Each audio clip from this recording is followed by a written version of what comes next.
Ireland, and thank you so much for agreeing to speak with us today. You were attending the Spark Your Teaching seminar for postgraduate teachers, and I was just wondering, what's the main learning that you're taking from today? Okay, so thank you very much for inviting me today in this event, Spark Your Teaching. So basically I learned from this event that, just don't follow the conventional rule and don't go through the bookish knowledge and everything. You have to be more creative. You have to encourage your students. So in this way, you have to encourage your students in this way. So I think while I will be the teacher in future, then I will try to follow all these things. Wonderful.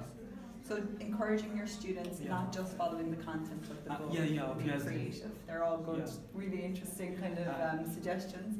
And how might that work in practice? What are the next steps that you might put in place?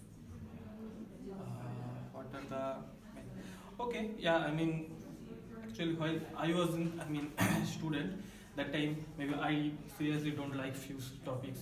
So I think a student does not need to be, a student might not be interested in that subject. I don't force him or her. If he find interest in any different subject, obviously I will encourage him or her to do that, because I would like to do more practical things than the theoretical things. Sure. So obviously, in that case, I will always encourage. I have to find his talent. But maybe if he likes, those who are theoretical physicists. Actually, I am physics student, so that's why if I can find that in class, maybe in some class, teacher asks me anything, then some things I did not interact.